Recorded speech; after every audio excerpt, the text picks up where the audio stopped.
우리가 이번 한 주간 다시 교회라고 하는 주제로 말씀을 나눴고요.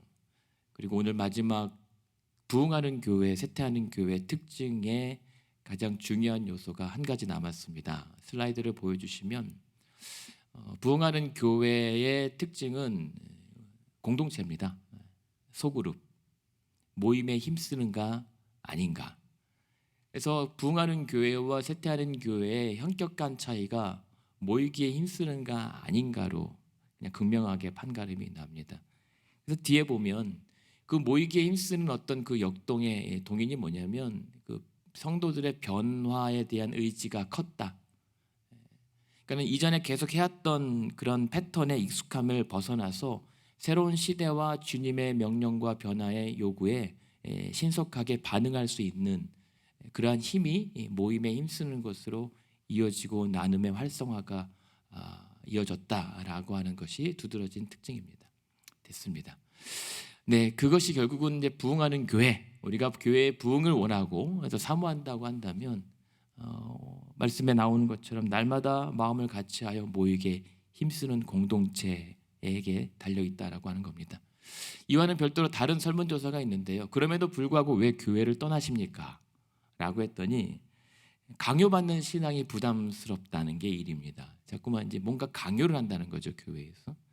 두 번째 가장 큰 그 이유 중에 하나는 신앙 공동체 간의 소통이 단절되었기 때문에 이 공동체 안에서는 뭔가 이 공급받거나 뭔가 연결함이 없다라고 하는 이유 때문에 떠난다고 합니다. 그리고 세 번째는 교회 공동체를 바라봤을 때 이들의 신앙과 저들의 삶의 그 불일치, 교회에서는 이런데 삶에서는 일치하지 않는 그 모습 때문에 신앙에 대한 회의감이 일어서 교회를 떠난다라고 얘기를 합니다.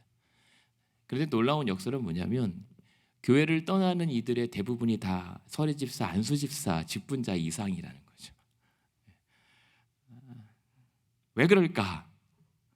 왜 교회는 우리가 그렇게 평생 어릴 적부터 어쩌면 모태에서부터 섬기고 다녔을 그리고 사랑한다라고 애썼을 교회를 우리는 떠나게 되는가, 아니면 지금 떠나진 않았지만 떠나고 싶어 하는가? 왜 애정보다는 애증이 더 큰가 생각을 해보게 됩니다. 근데 교회는 그냥 떠날까? 아니면 말까? 라고 여겨도 될 대상인가? 질문하게 됩니다. 우리가 과연 교회를 향해서 우리가 내켜지는 대로, 보여지는 대로 판단해도 좋은가 생각해 보게 됩니다. 교회는 결론부터 말씀드리면 우리가 쉽게 그렇게 내켜지는 대로 판단하고 여길 수 있는 곳이 아닙니다. 그래서 우리가 교회를 다시 일으키고 회복한다라고 하는 것은 어디서부터 출발해야 되냐면 우리가 어제 잠깐 살펴봤던 2장 37절에서부터 시작해야 돼요. 2장 37절에 보면 뭐라고 합니까? 모든 성도들이 주의 복음을 듣고 그들이 이 말을 듣고 마음에 찔려서 베드로와 다른 사도들에게 물어 이르되 형제들아 우리가 어찌할꼬라고 하는 이 절망, 그 실망, 그 탄식에서부터 우리의 교회 회복이 시작돼야 된다라고 하는 겁니다. 우리가 어찌할꼬라고 하는 것은 무슨 말입니까? 우리가 틀렸다는 얘기거든요. 기존의 성도들이 가지고 있었던 인식과 신앙이 우리가 틀렸다라고 하는 것을 인정하는 거거든요. 이제 하나님으로부터 구원받은 백성이라고 자임했던 이들이 이제 죽게 됐다라고 하는 절망, 좌절, 낙담, 슬픔, 거기에서부터 우리가 그러면 어떻게 하면 좋겠습니까? 다시 처음에서 질문을 던지는 것, 그것이 교회의 시작점이었다라고 하는 겁니다. 여러분, 우리가 신앙생활에서 교회로 세워진다, 그리고 교회를 다닌다라고 하는 이 말은 여러분의 삶에서 한 번쯤은, 반드시 한 번 이상은 절망을 겪고 좌절의 극심한 고난을 경험해야 교회가 되는 겁니다. 그리고 교회를 나오게 되는 겁니다. 왜냐하면 여러분의 인생이 우리가 어찌하면 좋겠습니까? 라고 하는 좌절과 절망, 죽음의 이 고통 앞에 신음하고 난 다음에 겨우 예수 그리스도가 그래서 나의 유일한 위로이고 참 평안이시다라고 하는 사실을 확인하고 확신하고 믿게 되었기 때문에 교회를 나오게 되는 거예요. 여러분 그냥 교회에 나오게 된 게 아닙니다.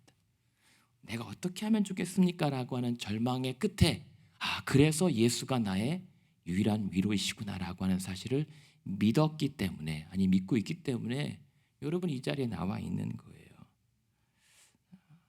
만약에 그러한 어떻게 하면 좋겠습니까? 라고 하는 절망을 경험하지 못하고 교회에 나와 있다면 상당히 좀 위기인 겁니다. 위태로운 상황인 겁니다. 그래서 우리가 어제 전도에 대해서 잠깐 말씀을 나눴지만 저는 그렇게 생각합니다. 어쩌면 오늘날 전도가 가장 시급한 곳은 교회일 수 있다는 말입니다. 이상하게 들릴 수 있을 것 같습니다만 선교도 마찬가지고 전도도 마찬가지잖아요. 내 이웃부터 돕지 않고 저기 먼 열방의 나라 끝 민족까지 가는 거 좋은데, 거기도 좋은데 가장 가까운 내 가정 안에서부터 전도와 구제와 선교가 일어나야 되지 않는가? 이게 지극히 자연스러운 이 과정 아닙니까? 그렇다면 전도도 마찬가지입니다. 제가 여러분 자꾸만 교회를 비판하는 것처럼 들리실 수도 있는데 비판하자는 게 아니에요. 같이 살자는 거잖아요. 근데 우리가 인정해야 되는 것은 교회 안에도 예수를 믿어야 할 사람들이 존재한다는 사실은 우리가 부인할 수가 없습니다. 그렇다면 우리 교회 안에 이제 전도하라고 하나님께서 앉혀놓으신 내 옆에 성도는 제쳐두고 저기 지역 저리 거리 전도한다고요? 저는 그게 조금 앞뒤가 안 맞는 것 같다는 말입니다. 예수 천국 불신 지옥 좋다고요. 근데 그 불신 지옥이라고 하는 우리가 약간의 겁을 줘서 그 사람을 예수 믿게 하는 방식은 조금은 이제 시대에 우리가 다르게 생각해야 될 것 같다는 말이에요. 우리가 어찌할꼬 찔림을 주는 것은 하나님의 몫이라고 한다면 우리는 그 복음을 전하여서 그가 성령의 찔림을 받아서 우리가 어떻게 하면 좋겠습니까? 라고 했을 때 겁박이 아니라 예수 믿으면 이 약을 먹으면 안 죽습니다 라고 하기보다는 더 아름답고 풍요로운 삶이 있습니다 라고 하는 것을 보여주고 설명해주고 소개해주는 것이 더 맞지 않는가. 그래서 우리에게 그 청사진으로 제시해 주신 것이 하나님의 대안이 교회인 겁니다.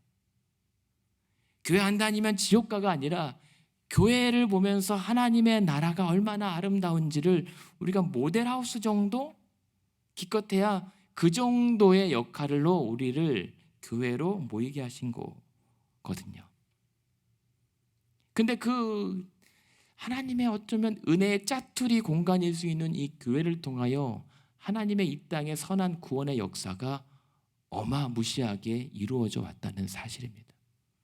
오늘도 교회를 통해서 하나님은 하나님의 역사를 이어가세요. 저와 여러분은 그 하나님의 역사의 증거들이고 증인들입니다. 여러분들의 오늘 하루의 삶은 그 하나님의 구원의 거룩한 역사의 증언인 거죠. 그래서 모여졌던 것이 초대교회, 오늘 읽어드렸던 모습의 공동체였던 겁니다. 이들은 그때 당시에 사람들이 생각하기에는 예상 밖의 공동체였어요. 저 정도 되면, 저 정도 겁을 주고, 저 정도 협박하고, 저 정도 어려우면 포기할 줄 알았는데 이 사람들은 위협과 박해와 여러 가지 괴로움 속에서도 어떻게 하냐면 어제 보았던 말씀으로 다시 이어가죠. 41절에 오히려 믿는 사람들의 숫자가 더 늘어갑니다. 그리고 모이기를 피하는 자들의 습관이 아니라 오히려 날마다 모이기에 힘쓰는 자들이 됩니다. 그래서 헌신이 이루어졌습니다. 42절에 보면 그들은 사도의 가르침 때문에, 그 말씀 때문에 서로 교제하고 오히려 떡을 떼고 오로지 기도하기를 힘썼습니다. 헌신입니다. 이러한 어려움 속에 자신들의 가정을 내세우고 그리고 음식을 제공하고 함께 모여 기도하기에 힘썼다라고 하는 것은 자신의 목숨을 걸고 희생과 헌신이 있었다는 겁니다. 그리고 가르침과 양육에 집중하였다는 겁니다. 두 번째는 변화를 두려워하지 않았던 겁니다. 왜냐하면 43절에 보면 그러한 모임마다 사람마다 두려워하는데 사도들로 말미암아 많은 기사와 표적이 일어납니다. 사람들이 날마다 그 경외함에 충만합니다. 날마다 모일 때마다 하나님의 새 일들이 등장합니다. 기사와 표적들이 나타납니다. 모일 때마다 하나님의 새 일이 기대됩니다. 변화를 두려워하지 않습니다. 하나님의 하실 일들을 날마다 기대하게 됩니다. 그리고 그것 때문에 그들은 날마다 함께할 수밖에 없었습니다. 그래서 44절 45절에 보면 믿는 사람들이 다 함께 있어서 필요를 서로 통용하고 자신의 소유를 팔아서라도 각 사람의 필요를 나눠주는 그 베품이 있었습니다. 이게 왜요? 그냥 구제가 교회 몫이니까요. 나누는 것이 사람들에게 좋은 평가를 받을 수 있으니까요. 아니에요. 조금 그런 부분이 있을지라도 원인은 아닙니다. 이들이 자신의 소유를 팔아서라도 그렇게 그 부족함이 없을 정도로 성도들 간에 나눔이 있었던 것은 그 은혜에 넉넉함이 있었기 때문입니다. 하나님으로부터 공급받은 저들의 은혜가 차고 넘쳤기 때문에 자신들의 재산과 소유보다 하나님의 은혜가 더 컸기 때문에 자신들이 팔아서라도 통용해도 부족할 것이 없었던 공동체가 초대교회의 모습이었던 겁니다. 구제해야죠. 나눠야죠. 선교해야죠. 그러나 그것은 짜투리 남는 걸로 했던 게 아닙니다. 하나님의 은혜가 너무나도 충만하여서 그 외의 것은 넉넉함으로 흘려보내도 괜찮았던 겁니다. 그것이 교회의 재정입니다. 이래서 선교와 구제를 밖에만 하지 말고, 밖에 잘 모르는데 교회 세우는 것도 좋습니다. 세워야죠. 근데 십자가를 몇 개를 세웠느냐의 실적이 아니라 정말 그 은혜가 흐르고 흘러서 넘치고 넘쳐서 교회로 세워지는 과정은 하나님의 인도하심으로 자연스럽게 될 일인데, 이들 초대교회 구제와 선교는 자신들 안에서부터 이루어졌다니까요.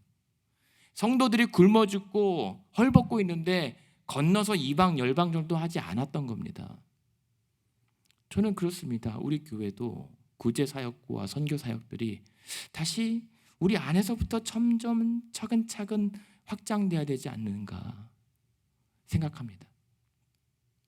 우리 안에서부터. 그랬던 모임들이 점차 무엇으로 결집이 됩니까? 46절에 보시면 예배입니다. 그래서 날마다 마음을 같이하여 성전에 모이기를 힘쓰고 집에서 떡을 떼며 기쁨과 순전한 마음으로 음식으로 먹습니다. 대그룹과 소그룹이죠, 일명. 성전에 날마다 마음을 같이하여 모이기를 힘써요. 왜 모여요? 예배.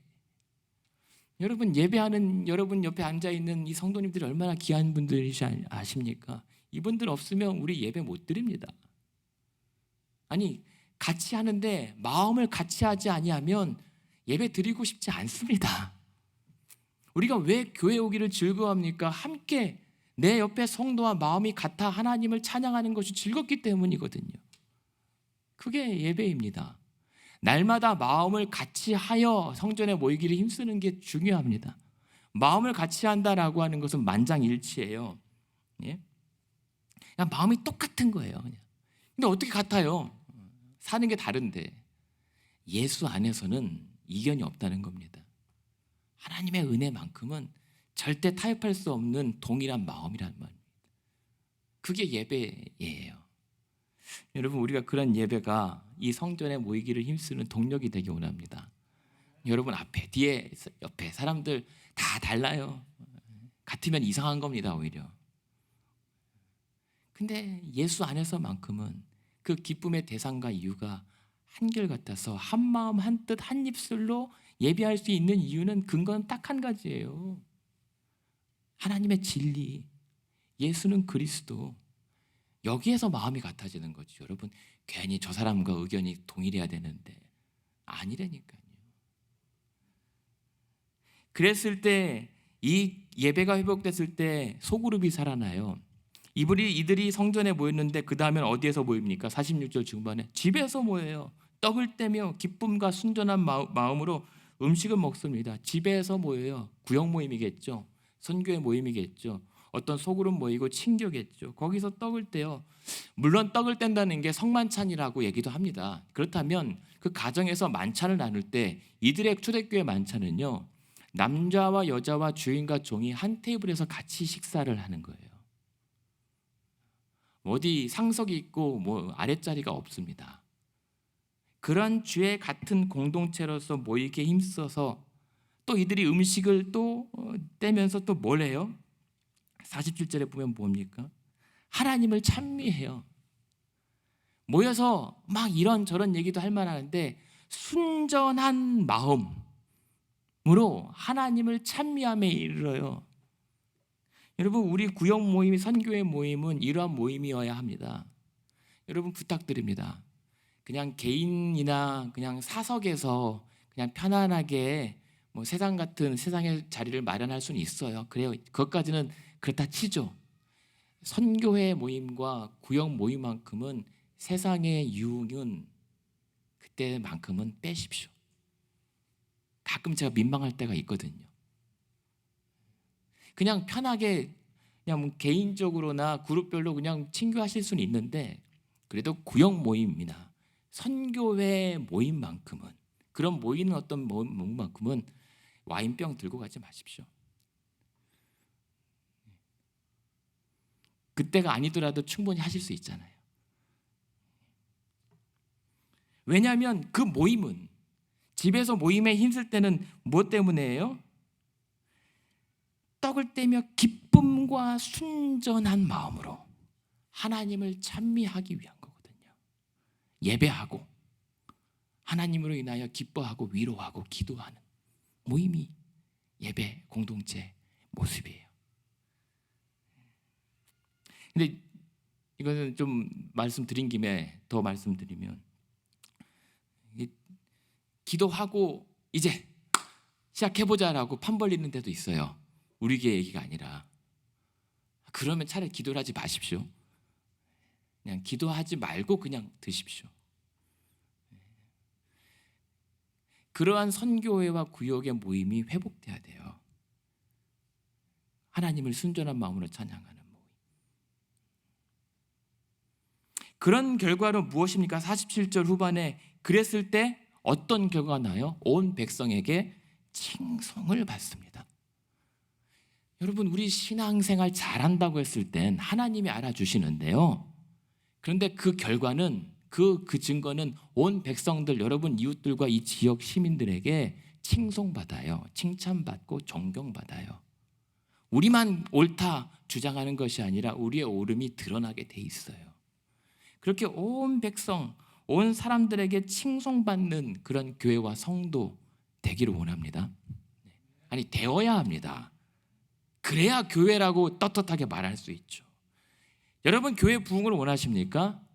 그랬을 때 결과가 무엇입니까? 47절 후반에 그랬을 때 주께서 구원받는 사람을 날마다 더하게 하신다는 거예요. 말씀드렸죠. 교회는 세우는 것이 아니라 세워진 거라고, 하나님께서 사람들을 불러 모으시는 거라고. 사도행전의 부흥은 그렇게 날마다 주께서 구원받는 사람을 더해 주신 결과예요. 그게 전도입니다. 보십시오. 이들이 노방전도를 한 것도 아닙니다. 날마다 마음을 같이하여 모이기에 힘쓰고 양육과 훈련과 기도에 힘썼고 서로 나눠주고 같은 마음으로 하나님 앞에 예배하고 순전한 마음으로 하나님을 찬양했던 저들의 일상의 삶에서 온 백성들의 칭송과 하나님의 주께서 날마다 사람을 더해 주시는 부흥이 있었던 거예요. 그러니까 칭찬과 부흥은 연관성이 있습니다. 여러분, 그래서 우리 교회가 만약에 다시 이 지역에 꼭 필요한 교회가 되길 원한다면 여러분 이웃들로부터 칭찬받아야 돼요. 모함과 비방은 있을 수 있어요. 시기와 질투는 있을 수 있어요. 그러나 근원적으로 우리 교회가 이 지역사회에 꼭 있어야만 하는가? 아니면 있어도 되고 없어도 되는가? 아니면 이 지역 사람들이 저 교회는 좀 없었으면 좋겠다라고 하는가? 거기에 따라 교회의 현재 지표가 나타나는 거예요. 우리 교회는 어떻습니까? 여러분들의 이웃은 어떻습니까? 고민해야 합니다. 그러니까 이때 당시에 교회들이 대단했던 건 뭐냐면 순교당해요. 예수 때문에 핍박당해요. 왜요? 세상과 다르게 산다는 것 때문에 핍박받아요. 지금. 그럼에도 불구하고 세상 사람들이 놀려요. 아니, 저들은 맨날 모이면 매력도 없고 재미도 없는데 맨날 모인다고 놀려대요. 예수쟁이들이라고. 그럼에도 불구하고 놀리면서도 이상해합니다. 사람들이. 근데 저들이 왜 모이는 걸까? 저들은 왜 기뻐하는 걸까? 저들은 왜 목숨을 걸고 저렇게 하나님이라고 하는 신을 찬양할까? 궁금해요. 그 호기심이 이 초대 기독교, 그 소수의 기독교인을 통해서 어마어마한 기독교 제국까지 확장이 된 거예요. 하나님의 역사입니다. 그래서 그 이해할 수 없는 저들의 감격과 그 보혈의 은혜의 기쁨 때문에 이들은 격리한 게 아니에요. 스스로를 고립한 게 아니에요. 세상 안에 당당하게 자신들의 신앙의 언어로 소통했던 겁니다. 숨어서 예배 드릴지언정 저들이 믿음을 부끄러워하지 않았습니다. 마이클 호튼이라고 하는 신학자가 있습니다. 그 초대교회 성도들을 향해서 가장 레디컬한 신앙의 소유자라고 얘기합니다. 아주 급진적이고 가장 혁신적인 근본주의 신앙이었다라고 얘기해요. 그런데 이 초대교회 신앙인들의 모습을 보십시오. 이들은 어떤 초월적 신앙을 가진 게 아니에요. 그냥 매 맞으면 때리면 맞았고 죽이면 죽을 수밖에 없었던 연약한 인생 그대로 그 일상의 삶에서 그 예수 그리스도로 인한 순전한 기쁨을 포기하지 않았던 그 주의 십자가로 나를 구원했다라고 하는 감격을 그냥 일상에서 그냥 있는 그대로 살았기 때문에 이들의 신앙이 가장 혁신적이었다고 얘기했던 겁니다. 마찬가지예요. 오늘날 우리에게 필요한 믿음과 교회의 모습은 별다른 이상한 게 아닙니다. 그냥 순전한 기쁨으로 그리스도의 보혈의 은혜로도 충분한 우리들의 기쁨과 모임과 예배와 섬김을 통해서도 충분해요. 다시 교회라고요. 뭘 해보자고요. 해봐야죠. 필요하다면 해야죠. 근데 이 근원적인 우리의 믿음의 동력들을 상실한 채 뭘 해보는 늘 안 됩니다. 우리가 한두 번 속습니까? 내가 어떻게 하면 좋겠습니까? 라고 하는 이 좌절감부터 시작하지 않으면, 아니 우리가 그동안 틀렸습니다라고 하는 하나님 앞에 회개가 아니면 말짱 도루묵이라니까요. 그럼에도 불구하고 오늘 우리는 교회를 포기할 수 없어요. 교회를 떠날 수 없어요. 교회가 애정이기도 하지만 애증입니다. 그런데 미워운데 미워할 수가 없습니다. 왜 그럴까요? 제게는 교회가 항상 도망가고 싶었던, 아니 어릴 때는 교회가 너무 사랑스러웠던 장소였어요. 그냥 교회만 가면 즐거워요. 교회에서 뭐 그냥 스쳐 지나가는 사람들만 봐도 까르르르 웃게 되는 곳이 교회였단 말입니다. 근데 조금 나이가 들면서 교회가 싫어요. 그냥 지긋지긋합니다. 그냥 가기 싫고 도망치고 멀리 피하고 싶은데 도망쳐도 벗어날 수 없는 곳이 교회였습니다. 그래서 이놈의 미운 집구석, 그냥 싫은데 갈 데가 없어. 그래서 다시 돌아와요. 나갔다가. 그게 교회였단 말입니다. 그런데 계속 도망치다가 돌아온 이 상황의 지금의 현재는요, 이곳이 너무나도 애절하고 너무나도 탄식스럽고 너무나도 간절한 곳이 됩니다. 왜냐하면 이곳은, 교회는 미우나 고우나 내 몸의 일부이기 때문입니다. 너덜너덜해도 아무리 교회가 뭐라고 그래도 하나님께서 지난 이스라엘 백성들에게 갓 태어난 그 벌거벗긴 채로 태어나자마자 버림받은 애에게 피투성이라도 살아야 된다라고 애쳤던 그 아버지의 마음 때문인가, 이 교회가 때로는 짜증나고, 여러분도 그러시겠죠. 저만 그렇다고 하기엔 너무 억울하니까 그냥 교회 올려다가도 가지 말까 하다가도 그래도 기어코 어떤 데서 앉아있는 이곳이 우리가 사랑해서 결코 버릴 수 없는 교회란 말입니다. 왜 하나님은 우리에게 교회를 맡기셨을까? 왜 교회를 세우셨을까?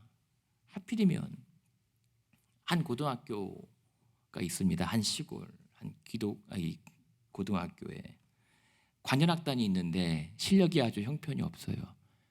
근데 이 곳에 부임한 선생이 이 관현악단에게 베토벤 교향곡 9번을 계속 연주시키는 거예요.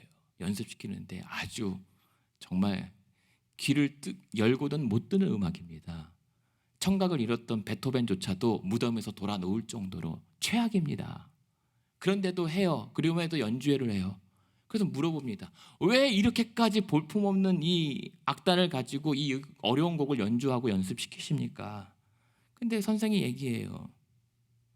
이 지역 그리고 오늘 이 공연에 객석에 온 사람들은 이런 고등학교 관현악단을 통하지 않고서는 베토벤의 교향곡을 들을 수 없기 때문입니다 라고 얘기하는 거예요. 볼품이 없어요. 안 하는 게 덜 창피할 것 같아요. 그런데 이 선생에게서는 이 시골에 사는 모든 주민들이 베토벤의 그 위대한 메시지를 들을 길은 이 형편없고 서툰 관현악단을 통해서 아니면 들을 수 없는 음악이었던 거예요. 메시지였던 거예요. 완전하지 못해도 베토벤의 음악이 있다라고 한 사실을 알려줬던 거예요. 그게 교회입니다. 하나님이 이런 볼품없는 우리 같은 교회를 통해서 왜 굳이 하나님의 그 거룩한 일들을, 그 고귀한 복음의 일들을 맡기셨는가? 완전하진 않아도 복음이 들릴 수 있는 방법은 우리이기 때문입니다. 교회를 통해서 우리에게 완벽하라고 하지 않습니다. 그냥 그 복음의 메시지를 흘려보내라고 하는 거죠. 그것이 우리가 교회로 세워져야 되는 이유이고, 이 땅에 완벽하진 않더라도 몸부림으로라도 교회를 세워나가는 끙끙거리는 이유입니다. 우리가 잘나서가 아니라 예수가 그리스도시고 그가 우리를 위하여 십자가에 대신 못 박아 죽으셨다. 그리고 우리를 위하여 다시 부활하셨다. 이 사실을 전하기 위한 거예요. 왜 다른 걸 전합니까? 왜 다른 목적이 있는 것처럼 합니까? 교회의 목적은 그겁니다. 하나님의 교회를 선택하신 것은 연주하는 완벽함이 아니라 그 연주하는 낑낑대는 소리를 내게 하고 싶으신 겁니다. 괜찮아요. 그래서 오늘도 우리가 그것이 교회를 포기할 수 없는 이유입니다. 아니, 우리가 아니라 하나님이 저와 여러분 교회를 버리지 않는 이유입니다. 그래서 다시 교회라는 말이에요. 교회는 칼빈의 말처럼 모든 성도들의 어머니입니다. 우리가 그 어머니를 싫다고 버릴 수가 없는 겁니다. 여러분, 너무 안타깝습니다.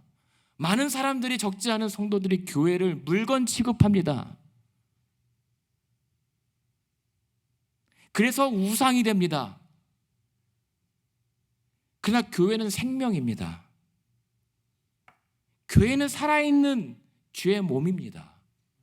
우리는 입술로는 주의 핏값으로 사신 교회라고 하면서도 이 교회를 물건짝 취급합니다. 그래서 우리가 쥐락펴락할 수 있는 대상으로 여깁니다. 아닙니다. 교회는 우리들의 어머니, 아버지의 은혜를 이 교회를 통해서 흘려보내주시고 영양분을 먹이시고 우리를 자라게 하시고 입혀주시는 곳이 교회입니다. 어머니와 같은 곳입니다. 그래서 우리가 교회를 버리려고 해도 버리지 못했던 이유가 그것입니다. 어머니이기 때문에 그래요. 아니, 내가 아니라 그 어머니의 은혜가 우리를 붙잡고 있었던 겁니다. 여러분, 교회 떠나려고 했던 분 많잖아요. 왜 못 가는 줄 아십니까? 아버지의 은혜가, 교회를 통한 아버지의 은혜가 여러분들을 놓지 않고 있기 때문입니다. 미우나 고나 그래서 툴툴거리면서도 예배하는 이유는 그 붙잡아 주시고 기다려 주신 은혜가 있기 때문인 겁니다. 그래서 아버지가 매를 들려하면 어머니가 가로막아서 때리지 말라고 말려줬던 것처럼 교회가 우리 은혜의 통로요, 우리를 하나님의 진노와 심판에서부터 그것을 연장하고 참아주시는 역할을 해주는 거예요. 그런데 우리가 교회를 우리가 뭐라고 침뱉습니까? 그런 어머니의 참아주시는 은혜가 있기 때문에 우리가 교회를 향해서 욕하고 침뱉어도 아무 말 않고 참고 있었던 거예요. 여러분, 우리가 때론 신앙생활 하면서 교회를 향해 서운할 수 있습니다. 어린아이처럼 생떼를 부릴 수 있습니다. 이게 뭐냐고, 이게 교회냐고. 하지만 여러분, 잘 생각하십시오. 교회는 그럴 예우나 취급받을 대상이 아닙니다. 교회는 주의 몸입니다. 주님의 존귀하신 몸이고 저와 여러분은 그분의 지체입니다.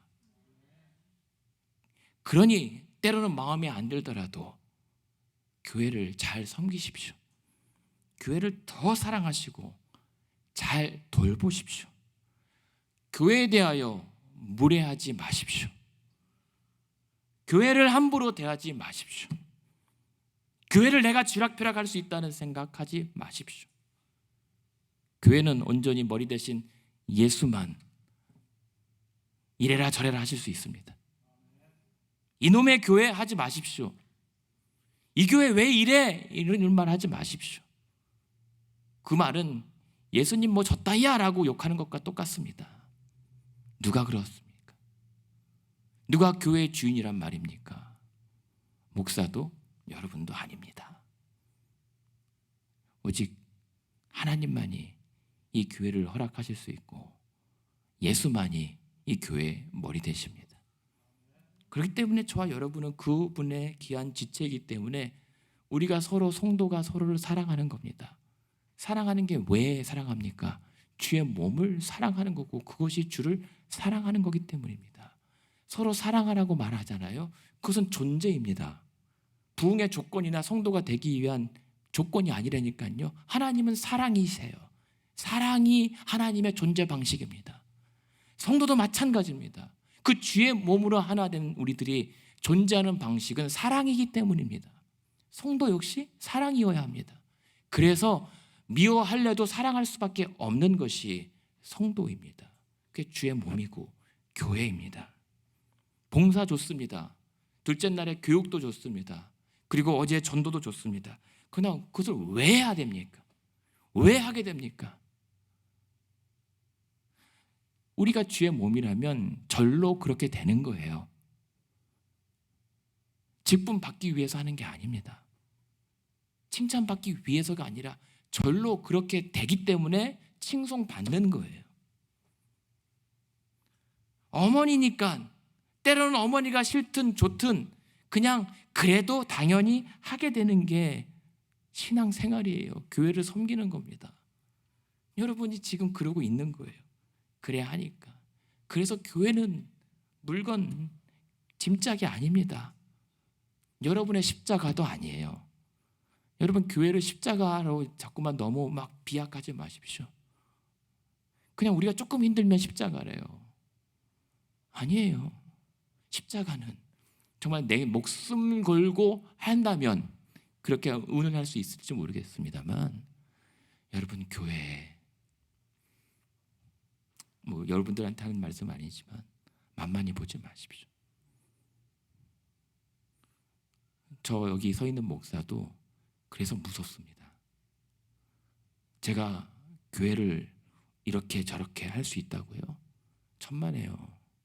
제일 무섭습니다.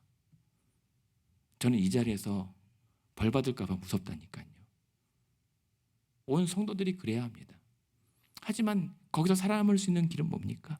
교회를 사랑하는 겁니다. 주님을 사랑하는 것이기 때문입니다.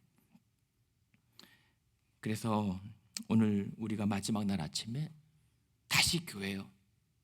날마다 마음을 같이 하여 여러분 인간의 마음으로 대하지 마시고 순전한 마음으로 하나님을 찬미하고 기뻐할 수 있는 신앙으로 돌아갑시다. 그렇게 해서 우리가 날마다 마음을 같이 하여 오직 예수는 그리스도라고 하는 이 진리 안에서 모이기에 힘쓰라는 거. 모이기에 힘쓰는 건 뭡니까? 서로 보고 싶고 그리워하는 거예요. 여러분 오늘 보면 내일 볼 줄 아십니까? 몰라요. 근데 그 내일 볼 줄 모르는 기약하는 오늘 만남을 그렇게 헛되이 낭비하실 겁니까? 아니죠. 서로 그리워하며 애타게 사랑하면서 모이기에 힘쓰고 그래 칭송을 받는 것. 야 우리 게 좋은 교회라고 뽐내기 위한 게 아니라 대체 저들은 왜 저렇게 모이기에 힘써서 저렇게 즐거워하는가? 하나님 나라의 기쁨을 우리가 소개하는 것. 그게 부러움이죠. 그럴 때에 하나님께서 구원받는 사람입니다. 하나님의 택한 백성들을 하나님께서 보내시고 더해지는 우리가 생각하는 그런 양적 증가와 부흥이 맺어지는 겁니다. 여러분 그렇게 우리가 다시 교회 한번 세워봅시다. 한번 섬겨 나가고 주의 몸을 그렇게 세워 나가기를 원합니다. 그랬을 때 주께서 주의 몸을 날마다 건강하게 성장케 하시는 그 은혜가 우리 교회 가운데 그리고 교회된 여러분 위에 또 임하기를 주님의 이름으로 축원합니다.